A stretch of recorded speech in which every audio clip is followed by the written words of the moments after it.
From the shadows where the whispers grow, through the night where the warriors flow, feel the power in the tales untold. Lord Ninja Joke takes a strong hold. Hello everyone and welcome to episode 30 of the Lord Ninja Joke MMA Picks podcast. Today we're going to be discussing the UFC Vegas 110 card headlined by Steve Garcia and David Onama. As always, I'm joined by Will in the UK and Josh in Australia. I'm Dom, and let's get into it. So Will, how was your UFC 321? Tell us about it. Well, Mackenzie Dern got a win, so I'm obviously a very happy man. So stakes just under 15 units across the card, 6 of which were on Mackenzie Dern. Profited 6.17 units in total with a return on investment of 41%. So very happy overall. Weirdly, like in terms of the actual slate, I had so many like little prop sprinkles on the 4 fights that I had a position on that I kind of, it makes it look like I did worse than I did. But yeah, I made a late bet on Umar Nurmagomedov's money line. Oh, sorry, Umar Nurmagomedov to have 1 takedown and Volta Walker money line, just because I think the Umar 1 takedown was like minus 300, which is obviously insane. So I took that, which cashed with relative ease on both parts. That was really nice. Ikram Aliskerov, I had him to close out a parlay from a previous week. I thought he would finish. I was actually quite underwhelmed by his performance, to be honest, but he got the job done. So some good staking there from me, having the majority of the money on the money line so that I didn't have to rely on the props. They were just an added bonus. Gelton Almeida, it was a very weird fight. I don't disagree with Volkov winning the fight. I just kind of feel a bit uneasy about the way that we may be transitioning into like effortless, pointless punches on bottom being worth more than things on top, because I just don't want to see like rabbit punches being an actual part of the scoring criteria. But to be fair, the way that they judged the Gelton Almeida fight set me up for the Mackenzie Dern win, because she was very, I'm not often crediting Mackenzie Dern's fight IQ, but it was intelligent of her to have watched that Almeida versus Volkov fight and seen that just going crazy on bottom is a very like impressive strategy to the judges tonight. So she did exactly that, and she won rounds like mainly by just going ham on Werner whenever Werner took her down. Happy with that. At plus 110, I think my breakdown of the fight was mostly accurate. I mean, the cardio edge for Dern and the momentum edge in the championship rounds was something I didn't hear a lot of people saying, and I definitely was quite passionate about that. So I do think I made a good play there. Very happy to have cashed that, really. And obviously I had bets on Tom Aspinall to win by submission. Got lucky there, to be honest. That bet was not going to land. Cyril Gann was value. Anyone who took Gann, well done. I'm sorry it hasn't worked out for you. Pretty brutal turn of events there with the push. If they do a rematch, Gann's money line is not going to be anywhere near as good. So I'm sorry you didn't get to reap the rewards of a good bet. But that's MMA for you. Dom, how about you? How was the event? Yeah, not good for me. But just before we move on, did Mackenzie Dern say that she watched the Volkov fight and that's why she did so much activity? She mentioned it. I was wondering about that. Okay. Yeah, post-fight interview, she said, what we saw in the last fight, Volkov and Almeida, like the amount of activity on bottom, blah, blah. So I was very happy to hear that. I was pretty proud of her in that moment. No, that's super smart. I didn't watch any of the after fight stuff, so that's because I thought I was wondering if you were speculating, but no, that's interesting to hear. That does make her smart. It was a good fight. I enjoyed that fight. It was back and forth. It was pretty topsy turvy, but I think she did a lot of damage on bottom. To be honest, it was definitely the difference maker. I think across the 5 rounds. Yeah, I had some good reads, but unfortunately, I sort of underplayed the good reads and overplayed the bad reads. So I had Nathaniel Wood. I also had him by decision, and I had Azamat Murzakanov, and I had him by KO. So when you read fights well and you bet on them, that's always good. But unfortunately, if you have 5 units on Gelton, that can make or break a slate. I think the 5 units on Hackbrass, I'm just going to say I'll take my hat off to Quillen Salkild, because there's not much else I can say about that. He basically, I think he killed Nasrat in the ring. I'm glad that Nasrat recovered and is okay. So that was basically the story of my night. Like main positions, Gelton and Nasrat didn't work out. If one of them worked out, And obviously, yeah, I was one of the unlucky GAN bettors. I had invested quite a lot in GAN. I had the money line for 1.5 units. I played the fight goes long. I had the over 1.5 rounds, which I think actually got refunded. I was worried that the no contest would have meant I lost the over 1.5 rounds, but actually I believe it got refunded. So that was nice.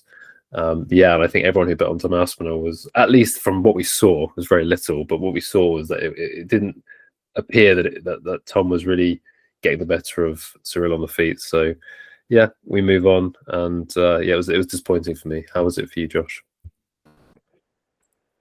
Yeah, I mean, when it comes down to it, I feel like I should be happy, but I'm really kind of not. Like I did pop my cherry when it comes to the parlay hitting, so I'm happy about that. You know, $27 in my pocket, yay!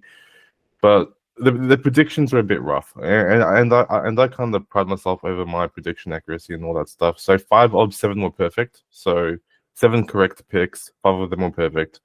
That sounds great to people, but to me, all of those perfect predictions were kind of obvious, and so I'm like, ugh, a bit iffy about that.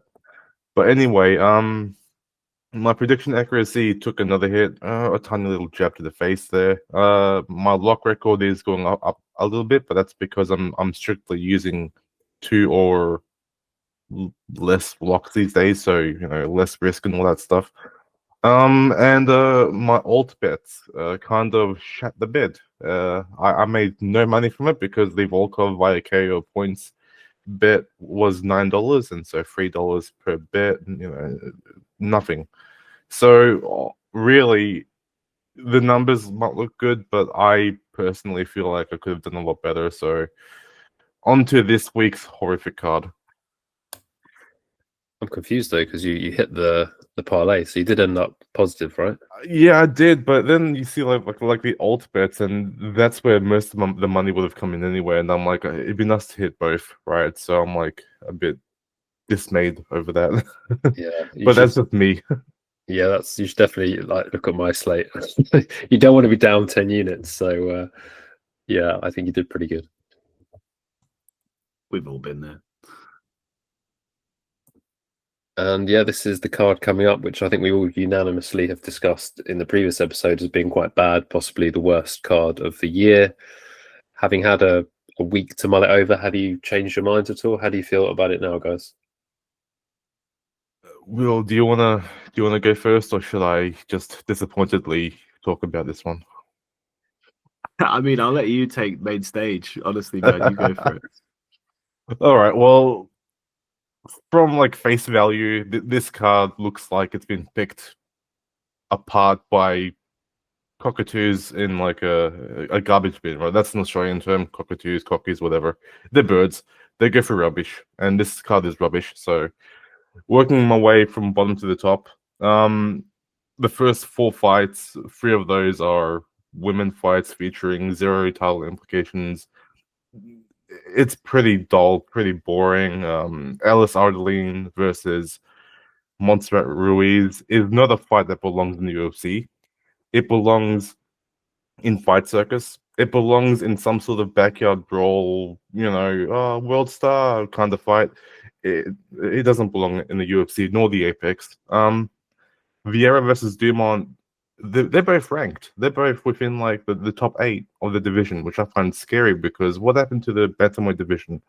The bantamweight division used to be so fun. I mean, Chris Cyborg, Nunes, the era was so great, and now we get this shit. Dante Johnson is built like a fridge with legs and arms, but he's also facing someone who, you know, is just built like someone who likes to get his nuts kicked, and so I expect some sort of like low blow again, as is tradition for a Dumas fight. On the plus side, though, if we look at Chang Ho Lee and then where is the other Asian dude? Seokyeong Ko. Those 2 South Koreans, I believe they're both South Koreans. If not, then I'm going to be blamed for that. But anyway, they are highlight reel fighters. I look forward to those 2 fights there. I am heavily biased towards them as well because I do believe that road to UFC fighters are pretty good. And Seokyeong Ko, who wasn't in the road to UFC tournament, is still pretty damn good. So I expect them to showcase their abilities pretty well. Billy Alicana is the guy who fought Ibo Aslan and, well, did nothing for 15 minutes of, nothing. He's fighting Kevin Christian, who is other shit on the feet and just a one-trick pony on the ground. So that's going to be a bit of a weird fight to watch. And then the rest of the card, it gets better. So, you got Nascimento Durden, recognizable names. You got Red Key Frunza, a battle on the feet. You've got Bulgarian Del Val, a pretty frenetic paced fight. That would be Wells Garimbo. That's going to be great because I love Garimbo. His story is pretty inspirational. Cortez Acosta, Delia. That's certainly going to be something. That's one of those fights which you might watch whilst not watching. And then Garcia Onama is a headliner, so I don't expect that fight to really generate that much hype. But I mean, the UFC's got to do something for a headliner, and that's something, I guess. So that's my yap for this card. Yeah, the name value is very low, but hopefully some of these will be competitive. Are there any fights you're looking forward to here, Will? Looking forward to isn't quite how I would explain it. I mean, I struggled with this one because looking at it top to bottom, I didn't like any of the fights like instinctively. I looked at the betting lines, didn't really like many fights instinctively, and I'm also not going to be able to watch the card live, so it was a really tough one to do research on. I have found some bets, but like overall, there's nothing really that makes me super excited. So yeah, it's just another week, isn't it? I'm glad we have fights, but like, ugh, yay. Yeah, it definitely was a bit challenging from a betting perspective. And speaking of that, let's get into the bets. I honestly never thought I would have so many listed here, so I'm actually quite impressed. Okay, so top to bottom, the first bet is a 2-unit stab on Waldo Cortez Acosta versus Ante Delia to go over 2.5 rounds. Cortez Acosta is incredibly durable and fights at quite a slow pace. He's kind of like the modern day Andrei Arlovsky in a way. I think that Delia will try and push pace on him early, but Delia's finishes are all very like front half of the fight heavy. So I just feel like this one's going to be a bit slower, a little bit more of a point fighty kind of thing, and it's just going to go a bit longer. Yeah, so I played that for 2 units. Next up, I literally placed this bet about a minute after we hit the record button. Charles Radke versus Daniel Frunza to end by KO. Like, to me, this is just going to be a barn burner between two low IQ fighters who are just going to like have a dick measuring contest. Why is that -115? I mean, I know obviously you can get takedowns and then there can be some submissions available, but both dudes are going to throw heavy. Charles Radke specifically is a very hard hitter. Like, I do respect his power. But Charles Radke also has room temperature fight IQ. So, anything's possible. Both men have been finished before. Both men have finished. So I just expect this one to be a war. Yeah, should be fun. It's on the main card as well. So, yeah, it'll be interesting. Next up, I've got Cody Durden for 1 unit. He's coming in on short notice. It's +200. It's mainly me playing it for the value, in my opinion. I don't like Cody Durden as a fighter, but this is a classic archetype where he's facing a guy who's most of his skill points are in Brazilian Jiu-Jitsu. And in MMA, you have to have more than just Jiu-Jitsu. You have to have takedowns. And Nascimento's takedowns aren't awful, but Cody Durden is the far better wrestler. So I expect Cody Durden to be able to keep this fight on the feet. And if he does, I think Cody Durden's the better striker. So as far as I'm concerned, I think that by default, from how every fight starts, i.e. on the feet, I think Cody Durden has the advantage there. So if he can make the right choices and not get sloppy and hopefully not shoot takedowns himself, I think he has like a wide open path to win this fight. So +200 doesn't make sense to me. So I've stabbed it for a unit. Just a unit though. It's Cody Durden. I don't want to die on that hill. Next up, Ketlen Vieira moneyline. Similar kind of narrative here in that I don't really know what separates these two women. I think I understand that Dumont is in the better form, and her last performance against Irene Aldana was very impressive. I think I bet her there as well. I've actually bet on Dumont quite a long way through her stint, but I feel like she's gathered enough momentum that the betting line reflects that momentum. Ketlen Vieira, when has she ever been outclassed by anybody who wasn't like elite, like Kayla Harrison? Ketlen Vieira is a very well-rounded woman. She makes it very hard to look good against her. And when she's plus 150, I don't think it's ever really justified. I think she knows nothing but close decisions. So furthermore on that, I have a 0.5 unit bet on her to win and there to be over 2.5 rounds, because again, I think it's just going to go the distance. So just kind of extract a little bit more value out of that. Next up, Timmy Kwamba money line. I had no interest in this originally. When I taped the fight, I was like, yeah, this one looks close. I don't really know who's going to win it. But like seeing what kind of shape Timmy Kwamba looks like he's in, I believe I read somewhere that his opponent is like coming in quite late to the US. I don't know. I think when I watched tape, I definitely identified that Timmy Kwamba was the cleaner fighter. Like his 1-2 is really nice. He's a bit low activity, and he does kind of look for the perfect shot, which doesn't fill me with too much confidence. But I just think that whilst he may be out activitied, he should make the most of the exchanges that he does have success in. And I think that the judges will probably see the work that he does as more eye-catching, therefore fight-ending and damaging. So I think he should have the advantage. Minus 120 wasn't quite enough an advantage for me. And finally, this is actually my favorite position on the entire card. I know Josh said it's should be a not in the UFC a fight, but I understand that. But I still think it holds value, and that is Alice Ardeline versus Montserrat Ruiz, not to go the distance. In my opinion, this is a real spot for Ardeline to get her first UFC finish. She's a much stockier girl. She's enthusiastic, she's gritty, and she has 15 minutes of cardio and will work hard in the later half of the fight, versus Montserrat Ruiz, who literally has a head and arm throw. I don't think that head and arm throw is going to work here, given Ardeline's stature. I think it will be tricky for her to pull that off. And Ardeline also like trains at a decent camp sometimes, I think. So she's probably, if she's done any game planning at all, it's like, that's like a half day. It's not that hard.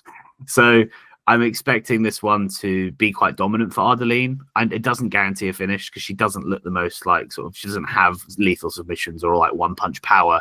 But I think I'm expecting some sort of enthusiastic round 3, just teeing off on an opponent that shells up on bottom, like in sort of like 3/4 mount or something like that.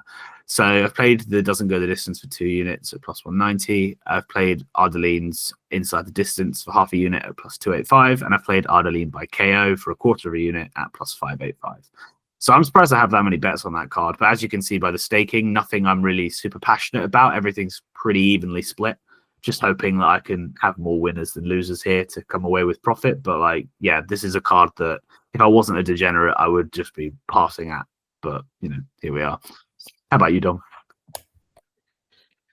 Yeah, I think we're all degenerates of betting on this card. I completely agree with that. And I'm glad you flagged the bet sizing, because as I mentioned in the summary of last week's card, I had some 5-unit bets. And here, if you look at the money lines at the top, these are all 1-unit bets. So Steve Garcia, money line, Timmy Kwamba, Waldo Cortez Acosta, and Ketlin Vieira. Those are my money line bets. I'm not going to go into this too much because I wanted to focus on something that I was interested in the main event. But I will say that I think that, Ketlin Vieira is going to fight close. I think that's almost certainly going to go to a decision. So I like Ketlin Vieira to be more powerful in the striking, I'd say, fight a little bit longer and use, hopefully get on top. It's whoever gets on top, I think, and scrambles or does more of the cage pushing, which could be her, probably win the fight. Timmy Kwamba, I watched a lot of him. The reason I haven't bet that larger is just because I think the value is not there, right? It's even money. I think it's a close fight. So I think Timmy Kwamba is better than his opponent Chang Ho Lee. I think he's better in striking, in movement. The sort of unknown is the move down to bantamweight. Hopefully that helps his power, but it might affect his gas tank. And Chang Ho Lee has gas. Right? That's what, he lasts in all his fights. He's never been finished. He's very durable. He's very grindy. So Timmy Kwamba could be winning first 2 rounds, and if he death gasses in the third, Lee could finish him. The Garcia bet, I think that Garcia, this is a bit speculative, right? Because neither Garcia nor Onama has been 5 rounds. We'll talk about that in a minute. So I think it's just the fact that I really like the intelligence I saw on display against Keita.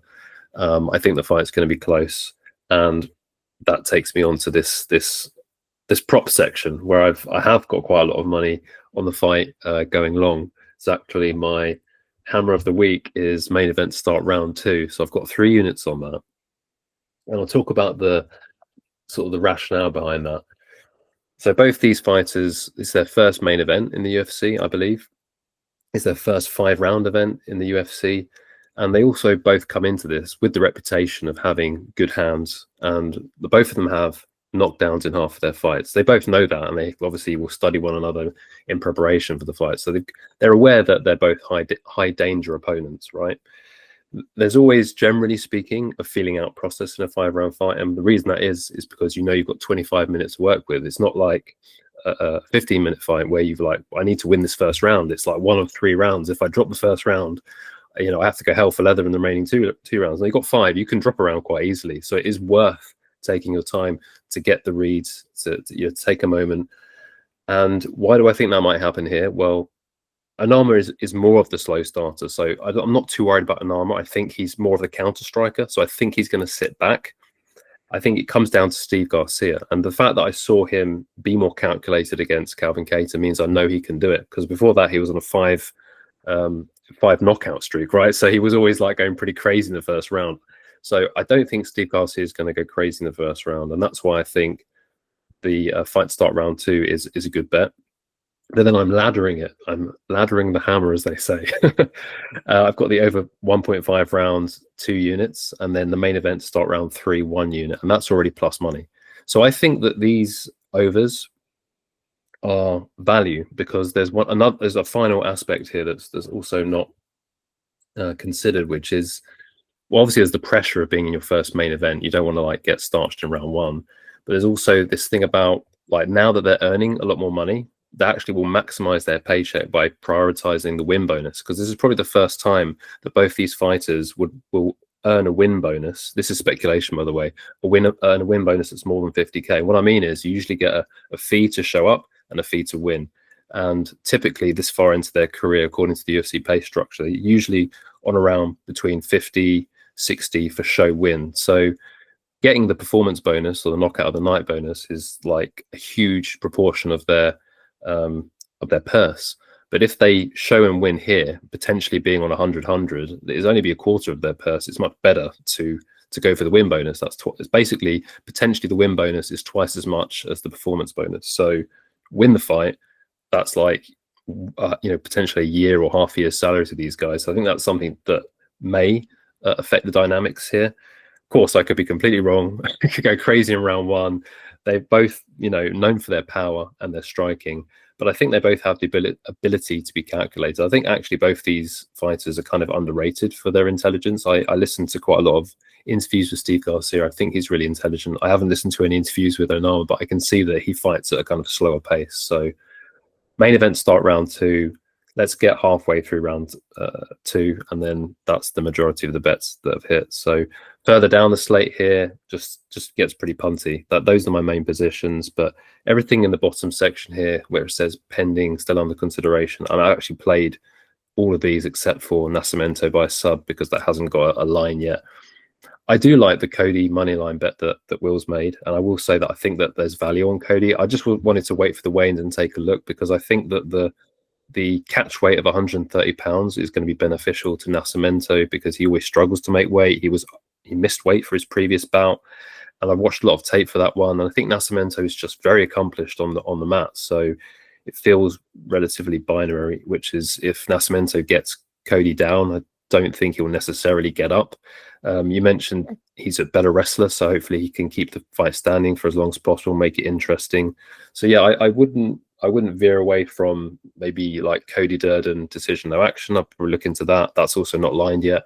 But I think Nascimento is like super live, because he's really, really good on the mat, and Cody's been subbed quite a lot. So there's probably multiple ways to attack this this fight.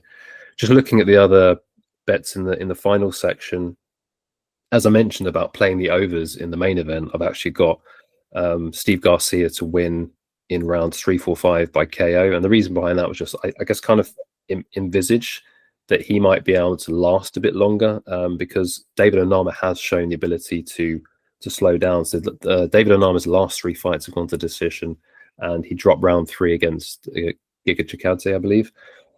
And so I just had a tiny amount as well on the main event to go decision, just sprinkled that. And Will's already talked about the Frunze Radke fight. Ho by decision and Garimbo by decision just seem kind of like the most likely ways that those two fighters win those. And given that I was playing Phil Rowe, decision no action, if Phil Rowe doesn't finish the fight, I think Ko probably has grappled him for 3 rounds and won the decision. So let's take a look at Josh's slate now. Yeah, pretty stock standard stuff for me, really. The parlay's a bit crap in terms of total odds, but I'll run you guys through it now. So Vieira Dumont round 3 starts, yes. That's the most standard kind of women's MMA bet that I could find, or like, place a bet on. So the odds there are pretty shit. It's like 1.17, so that's disappointing, but whatever. Johnson, Dumas inside the distance. Both fighters are relatively good at being finished and finishing their opponents. So I expect some sort of like chaos there, some sort of like crazy finish. Radke Frunze fight ends in KO. This one really intrigued me because I have a weird angle here, and that angle is that Radke's left hook, which is one of his best attacks, is going to land pretty cleanly on a fairly defensively unsound fighter in Frunze, because whenever you watch Frunze fight, his like right arm is always like low, like a loaded up punch low.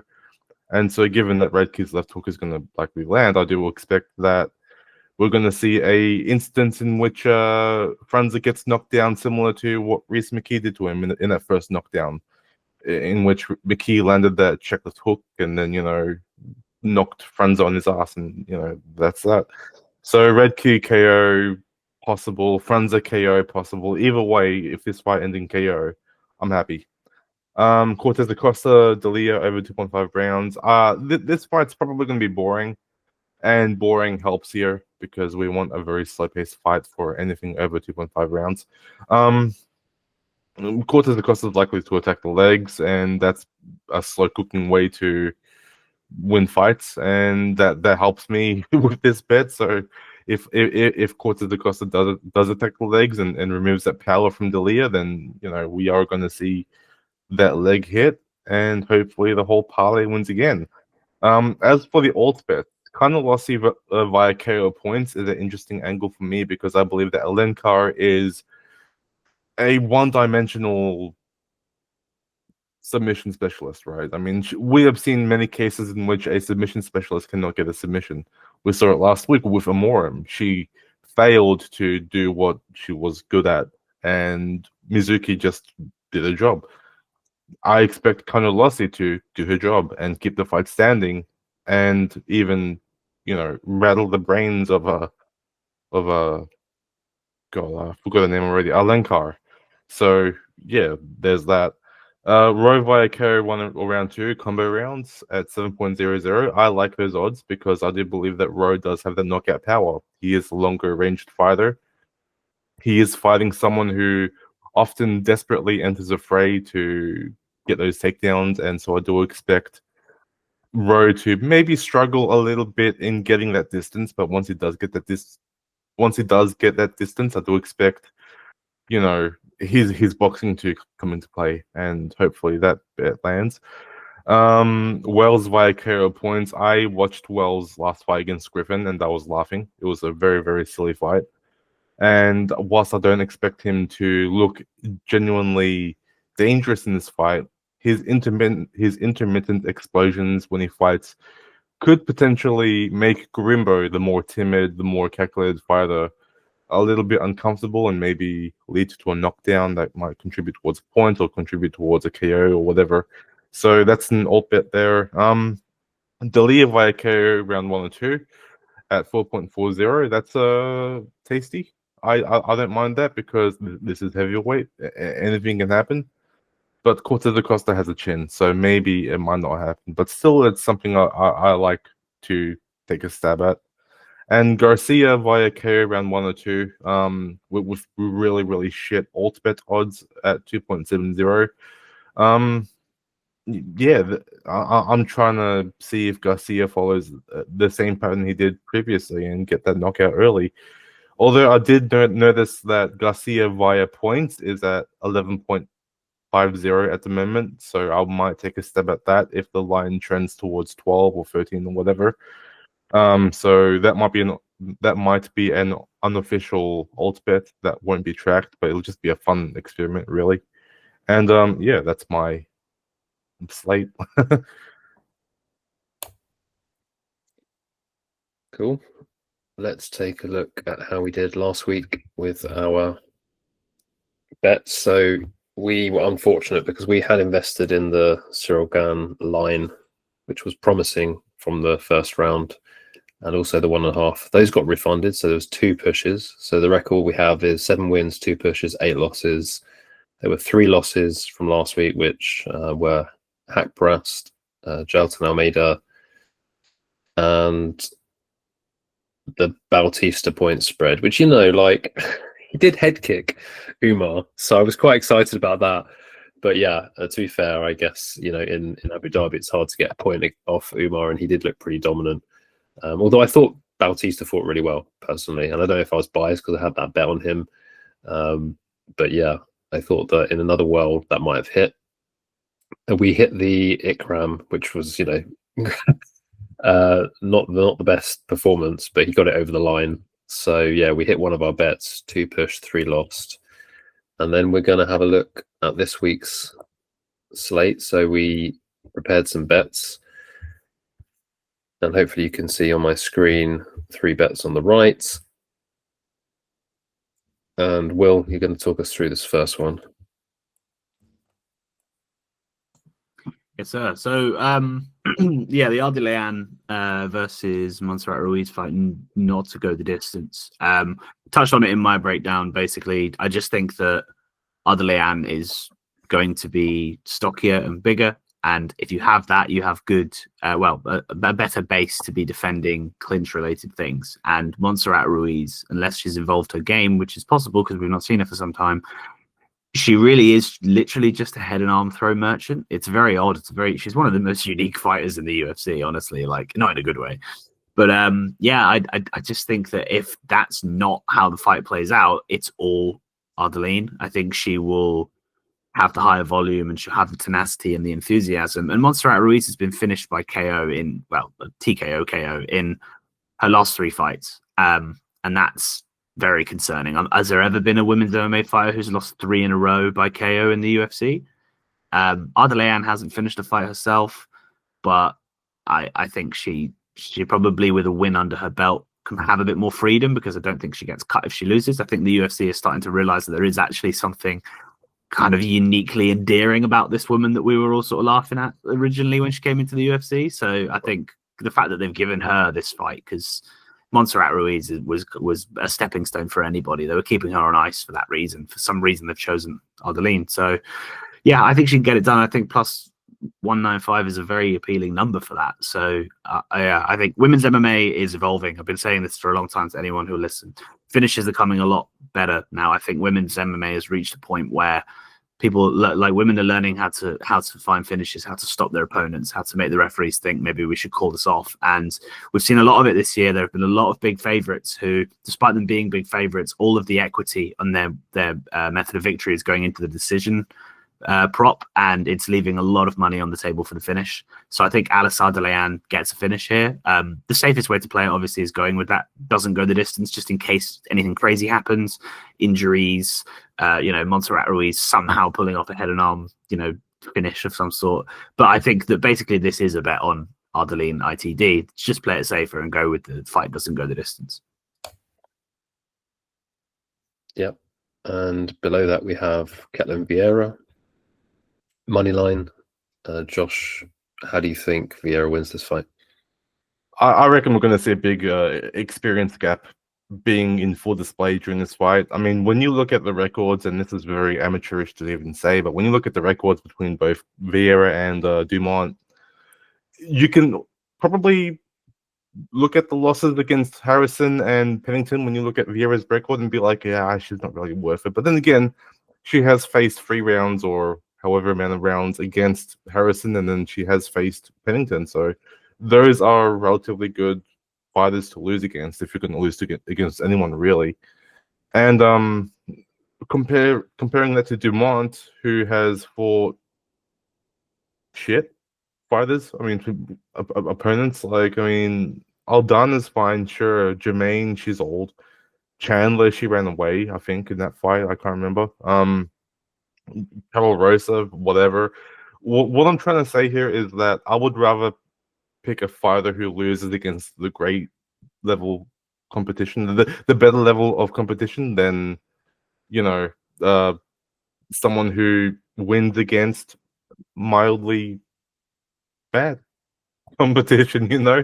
So, you know, breaking it down like a basic bitch that I am, I do think that Ketlen Vieira is going to win. She is going to show dominance, and that those odds there are freaking stupid. I just realized there was a plus 143. I was like, damn, that's something. Well, I liked your spiel, so I increased the risk amount. So yeah, caught me off guard. I was like, what's he doing? Oh. I think it was just the use of the word dominate, and I was like, okay, that's good enough for me. We can increase it. Yeah, and I think the only things to add, because you heard me waffle on about the over in the main event, and I saw that Josh has potentially the Garcia KO1. Onama's never been finished, and I just wanted to comment on both fighters. You know, they have that knockout ability, or that power in their hands. They also have really good survivability. Garcia less so. Of course, he's actually been finished, but David Onama's never been finished. So I think that kind of helps us in this situation, because if Garcia is the one coming forward, if he does get the knockdown, Onama's shown that ability to recover. Not saying that Garcia can't get the KO1, but here we've got the over 1.5 in the main event. It's still close to evens. The money has come in on the over. It was minus 105 at some point during the week, but I think minus 122 is still value, because I really see this fight going into round 2. Some craziness could happen in round 2 for sure if they're both starting to get their reads, but I do see a slower start to this fight, as you tend to see with most 5-rounders. Not guaranteed, but it's a really big spotlight for both these fighters. This is a breakout fight. You know, whoever wins this, if they have a good performance, could really be, you know, taking a run at the top 10 after this. And I think they would be, you know, deservedly doing that. So I think it's a great main event. I think it has the potential to be the best fight of the night. I hope that it goes a bit longer. As I said, I hope that the main event last week went longer, and we were unfortunate there. So hopefully this one we get a bit more action than one round, and we will lock that in.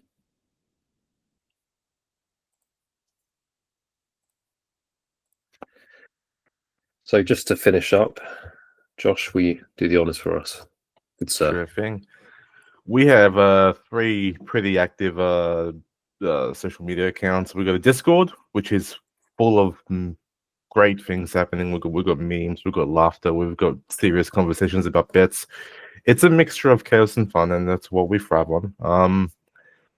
Our Twitter, it's a slow moving process, but you can always see our episodes, our announcements, and whatever from our Twitter there at Lord Ninja Choke. And then our Reddit, UFC Sharps, is where you can see Will and Dom's excellent breakdowns on a weekly basis. And those are surely a can't miss opportunity to get some great bets in. And yeah, that's my haphazard social channels, you know, advertisement. Thanks, Josh. As always, we're back on the next episode, breaking down the next card, which is the UFC Fight Night, headlined by Bonfim and Brown. Always appreciate the support, likes and subscribes, and appreciate you guys for watching.